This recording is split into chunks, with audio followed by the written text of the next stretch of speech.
Of every miracle Jesus performed, this is the only one where he destroyed something. He healed the sick. He fed the hungry. He calmed storms and raised the dead. Every recorded miracle gives life, restores, repairs, multiplies. Except one. On a single morning during the last week of his life, Jesus walked up to a tree, found it had nothing to give him, and killed it with a sentence. And the way Mark tells it, he seems to do it for a reason that is not fair. Jesus is hungry. He sees a fig tree in the distance covered in leaves. He walks over looking for something to eat and finds nothing but leaves. So he says to the tree, "May no one ever eat fruit from you again." The next morning, the disciples pass the same tree and it has withered from the roots up. If the story stopped there, you could maybe explain it. A hungry man, an empty tree, a moment of frustration. But Mark adds one line that makes the whole thing worse instead of better. He tells us, almost as an aside, that it was not the season for figs. Read that again, because it is the detail that makes everyone uncomfortable. The tree had no figs because figs were not in season. It was doing exactly what a fig tree is supposed to do at that time of year. And Jesus cursed it anyway. It feels like blaming a man for being asleep at midnight. Like punishing a tree for obeying the calendar. For 2,000 years, this has been one of the hardest stories in the Gospels to make sense of. It looks petty. It looks out of character. It looks like the one time the Son of God lost his patience, and a tree paid for it. But that single line, the one that seems to make Jesus unfair, is actually the key that unlocks the entire story. Once you understand what that tree was really doing, you realize Jesus was not being unreasonable at all. He was reading the tree like a book, and the tree was telling a lie. Start with when this happened, because the timing is not random. This is the last week of Jesus' life. He has ridden into Jerusalem to the shouts of the crowd. In a matter of days, he will be arrested, tried, and crucified. Every hour of this week is heavy with what is coming. And on the Monday of that week, he leaves the village of Bethany, where he had spent the night, and walks the road back toward the city. That is when he sees the tree. Hold on to that for a second. This is a man days away from the cross, carrying the weight of everything about to happen. And he stops to deal with a fig tree. That alone should tell you the tree is not really the point. People do not waste their final week on trivial things. When Jesus pauses on the road to Jerusalem to confront a fig tree, something larger is going on. And the disciples are about to be taught a lesson they will not understand until the next morning. Bethany sits on the eastern slope of the Mount of Olives, less than 2 miles from Jerusalem. Jesus and the disciples would have walked that road every day of this final week, out to Bethany at night, where it was safe, back into the city in the morning, where the tension was building towards something. So this is an ordinary commute on an extraordinary week. They're tired. They have been sleeping away from home. And on this particular walk, in the cool of the morning before the heat sets in, Jesus is hungry, and a tree by the road catches his eye. Nothing about the setup feels loaded. It feels like a small, almost forgettable moment, which is exactly how the most important lessons often arrive. Fig tree biology, the lie the tree was telling. So what was it about this particular tree that caught his attention? To see it the way Jesus saw it, you have to know something about how fig trees actually grow. And this is where the story cracks open. A fig tree in that part of the world does something unusual. It produces its fruit before it produces its full canopy of leaves, or right alongside it. The early crop, small green buds the locals would pick and eat, appears first. The leaves come with them, or just after, which means the leaves are a signal. When a fig tree is in full leaf, it is announcing to everyone walking by that it has fruit. The foliage is the tree's way of advertising a harvest. This is the part modern readers miss, because most of us did not grow up around fig trees. We assume fruit comes after leaves, the way it does with so many plants we know. But the fig works in its own order. Those first little buds are the tree's down payment, the proof that the real harvest is coming. They are edible, and they are also a sign. So a leafed fig tree with no early buds has broken its own pattern. It has done the showy part, the leaves, and skipped the substance, the fruit. To anyone who knew fig trees, and everyone in that crowd did, that was not normal growth. That was a warning sign. Travelers knew this. A person walking a dusty road could look across a field, see a fig tree dressed in green, and know they could go grab a handful of those early buds to eat. The leaves were a promise. They said, in the only language a tree can speak, there is something here for you. A traveler did not have to walk all the way over to a bare tree, because a bare tree made no claim. But a tree in leaf was practically calling out to the road. Come and eat. I have something for you. Now put that together with what Jesus found. He saw a tree in full leaf. From a distance, it looked like the most fruitful tree in the area, because it was the one making the loudest claim. Every other fig tree that was genuinely out of season would have been bare. No leaves, no advertising, no promise. Honest about where it was in the year. But this one tree stood there fully dressed, broadcasting a harvest to anyone who passed. And when Jesus came close, reaching for the early fruit that all those leaves had promised, he found nothing. Not even the small buds that should have come before the leaves. Just foliage. Just show. That changes the entire meaning of the line that bothered everyone. It was not the season for figs, is not the detail that makes Jesus unfair. It is the detail that exposes the tree. Because if it was not the season for figs, then no honest tree should have had leaves yet either. The other trees were bare and truthful. This tree was leafed and lying. It had wrapped itself in the appearance of fruitfulness during a season when it had no fruit to back it up. Jesus did not curse the tree for being barren. Plenty of trees were barren that week, and he walked past all of them. He cursed this one because it advertised what it did not have. The leaves wrote a check the branches could not cash. Mark's sandwich, 2 stories, 1 meaning. And suddenly the whole thing stops being about a tree at all. Now watch where Jesus goes next. Because here is a detail in how Mark wrote his gospel that, once you see it, you cannot unsee. Mark has a habit. He likes to start one story, interrupt it with a second story, and then come back to finish the first. He wraps one event around another, like bread around a filling, because he wants you to read the two together. The inside story explains the outside story. The outside story explains the inside one. The fig tree is one of these wrapped stories. And look at what Mark puts inside it. Jesus curses the tree on Monday morning. That is the first slice of bread. Then Mark cuts away, and Jesus walks into Jerusalem and into the temple, and he does something violent. He starts overturning the tables of the money changers. He drives out the people buying and selling. He shuts the whole operation down, and he says the house that was meant to be a place of prayer for all nations has been turned into a den of robbers. That is the filling. Then the next morning, Mark comes back to the first story. The disciples pass the fig tree, and it has withered to the roots. That is the second slice. Closing the sandwich. Mark did this on purpose. He is telling you with the architecture of his own writing that these 2 stories are one story. The fig tree is the temple. The temple is the fig tree. Walk through the parallel, and it is exact. Jesus came to the tree hungry, looking for fruit, and found a tree covered in impressive leaves with nothing underneath. Then he walked into the temple, looking for the fruit a house of God should produce, and found the same thing. Impressive leaves everywhere. The building was breathtaking. Herod had spent decades making it one of the wonders of the ancient world. The courts were full of activity, sacrifices, crowds, commerce, the constant motion of religion in full operation. From a distance, it looked like the most fruitful place on earth. It was covered in leaves. But Jesus came close the way he came close to the tree and reached in for the actual fruit. Justice, mercy, prayer, a people whose hearts were turned toward God.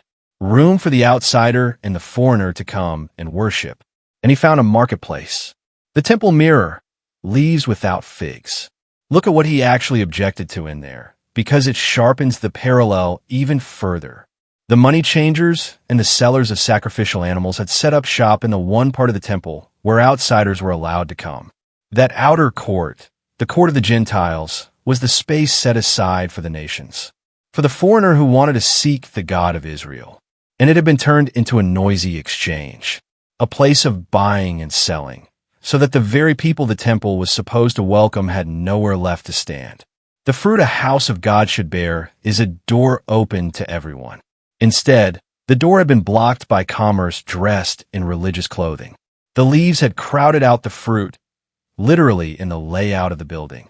That is why Jesus quoted the line about the house being meant as a place of prayer for all nations. He was naming the missing fruit out loud. The temple looked like the center of the world's devotion. Up close, it had pushed the world out. The tree was never the point. The tree was the sermon. Jesus acted it out on a roadside plant, so the disciples would have eyes to recognize the same emptiness when they saw it dressed up in marble and gold an hour later. And here is the quiet brilliance of how Mark arranged it. The tree did not wither in the moment Jesus spoke to it. The disciples did not see it die until the morning after the temple. So the lesson landed in the right order. First, they watched him judge a tree that looked alive and was not. Then they watched him judge a temple that looked alive and was not. And only then, the next day, did they see the tree wither to the roots and understand. The word he had spoken was not an outburst. It was a verdict, and it had already come true. Old Testament background. The fig tree as Israel. This was not a new picture either. Jesus was reaching back into something the prophets had been saying for centuries. Long before that Monday, the fig tree had been one of the standard images for Israel in the Hebrew Scriptures. When a nation was right with God, the prophets pictured people resting safely under their own vines and fig trees, fed, unafraid, at peace. It was a picture of a people living in the security of God's blessing. When a nation drifted, the same prophets reached for the fig tree to describe the loss. The prophet Jeremiah put it in words that sound almost like a script for what Jesus did. God says through him, "There will be no figs on the tree, and their leaves will wither. No fruit, withered leaves." Centuries later, on a road outside Jerusalem, those words happened to an actual tree in front of actual witnesses. Days before the judgment, they pointed to came down on the city itself. The prophet Hosea used the same image from the other direction. Remembering a time when God looked at Israel and saw something as delightful as the first ripe figs of the season, before that early promise was wasted. Over and over, across different prophets and different centuries, the fig tree shows up as a way of measuring the health of God's people. A thriving fig tree meant a people walking with God. A barren or withered one meant something had gone wrong at the root. So Jesus was not throwing a fit because he missed breakfast. He was doing what the prophets had always done. He was taking a fig tree and making it speak. The difference is that the prophets spoke the image in words, and Jesus performed it in real time on a living tree as a warning that anyone with eyes could read. Personal application, the trap and the turn, that guards us against the easy misreading. Jesus was not short-tempered and hungry here. He was teaching deliberately and prophetically in the most important week of his life, pointing at the gap between what looks alive and what actually bears fruit.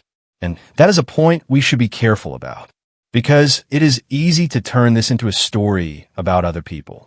One version of this teaching just aims it outward, at the temple, at the religious leaders, at a system that failed long ago. And all of that is in the text. But if that is all you take from it, you have done the exact thing the tree did. You have stood at a distance and looked fruitful while missing the fruit. Because the most uncomfortable truth in this passage is that the only thing Jesus ever cursed was not sin in the obvious sense. It was not the thief or the adulterer or the outsider. It was religion with no reality in it. Appearance without substance. The costume of fruitfulness worn over an empty life. And that is a temptation no one is safe from. It is possible to have all the leaves, to know the language, to show up, to look from the outside like someone whose life is full of God, and to be hollow where it counts. The leaves are easy. Anyone can grow leaves. Fruit is the hard part, because fruit is what is actually there when someone reaches in close. The two trees, barrenness versus fraud. But here's the thing. The story is not aimed at everyone who has nothing right now. Jesus told another fig tree story once, a parable where the owner of a vineyard wants to cut down a tree that has not produced for 3 years, and the gardener steps in to plead for it. "Give it one more year," he says. "Let me dig around it. Let me feed it." The patience of God toward an honestly struggling tree is real, and it is long. So hold those two trees side by side, because together they tell you exactly where the line is. The barren tree in the parable, the one that genuinely had nothing, that made no claim, that simply stood there empty, gets mercy, time, and a gardener on his knees in the soil. The leafy tree on the road, the one dressed in full foliage while hiding its barrenness, gets a curse. The difference between them is not the amount of fruit. Both had none. The difference is that one was honest about it, and one was not. One stood there plainly empty and got patience. The other dressed itself up as full and got judgment. What Jesus confronted on that road was the false advertisement. And the question that leaves on the table is not, is your life perfectly fruitful right now? The question is quieter and harder. Does your appearance match your reality? Is there fruit under your leaves? Or have you gotten very good at looking like there is? Because honest barrenness, God can work with. He digs around it. He waits. He feeds it and gives it time. It is the gap between the leaves and the figs that he walks up to and reads in a glance. The mercy frame. The next morning, the disciples walked past the same tree, and it had withered all the way down to the roots. Not just the leaves, the whole thing. Because a tree that is all show on the outside is already dead on the inside. And the curse only made visible what was already true. The word over that tree was never really about figs.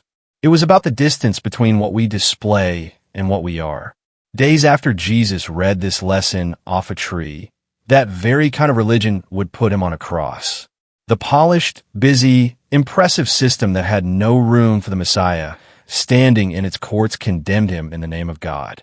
The leaves without fruit did their worst, and he let them, because the harvest he was after could only come the way it always comes, by going into the ground and dying first. And there is a strange mercy in that. The one person in the story who was all fruit and no pretense, who was exactly what he appeared to be down to the root, let himself be condemned by a system that was all appearance. He took the verdict the fig tree deserved. Out of his death came the thing the temple could never produce. A way for the outsider, the foreigner, the empty-handed, anyone honest enough to come with nothing, to finally bear fruit that lasts. The true tree was cut down so the barren ones could be given another season. So what do you do with a story like this, where the only thing the Lord destroyed was a fake? Start by noticing what Jesus did not curse. He did not curse barrenness itself. Most of us have barren seasons, stretches where the fruit just is not there, where we feel dry and unproductive and far from who we want to be. The story is not aimed at you in that season. The gardener does not give up on the barren tree. He gets down in the dirt and works on it. The performance of a faith you are not actually living is the one thing this story warns against, and it warns against it without flinching. Jesus walked the road to Jerusalem looking for something real. And he still does. He comes close.